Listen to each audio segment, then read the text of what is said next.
Reka mbasuhuze mwe mwese mwahisemo kudukurikira ku Gisobanuro TV ndetse namwe mwese mwahisemo gukora subscribe. Amahirwe n'imigisha nibibe kuri mwebwe ndetse bashishikariza gukora subscribe ku kinyamakuru Mama Urwa Gasabo, nk'ikinyamakuru cy'icyitegererezo hano mu gihugu cy'u Rwanda, ikinyamakuru rukumbi kivugira rubanda ndetse kikaba cyakugerera aho utageza amaso yawe.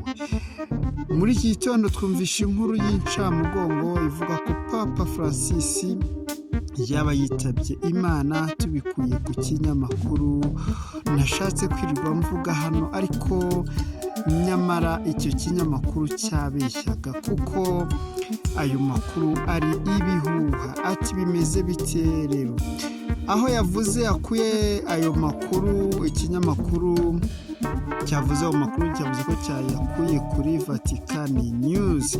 Nyamara Vatican News yo iramutse nayo itangaza ko Papa Francis amaze ijoro rye rya 10 akaba ndetse ameze neza, aho akurikiranwe ku bitaro ndetse ubu akaba ari kuvuga ijambo ashimira abantu bamufashije ndetse bagumije kumuba hafi. Iki ni ikiganiro kandi kiri gucishwaho live nonaha na CNN, aho wagenda ugafungura nawe ukaba wanabikurikira, ndetse n'ibindi binyamakuru byinshi bya Katolike, ndetse bikaba biguhamiriza neza ko uyu muntu ukomeye muri Kiliziya Katolike ndetse unayoboye yaba atapfuye, ahubwo izo ni inkuru zigamije kwiba zakwibona views gusa. Ndagushimiye rero kandi wirinda kumva ibinyoma, ngusaba ukanda subscribe niba wishimiye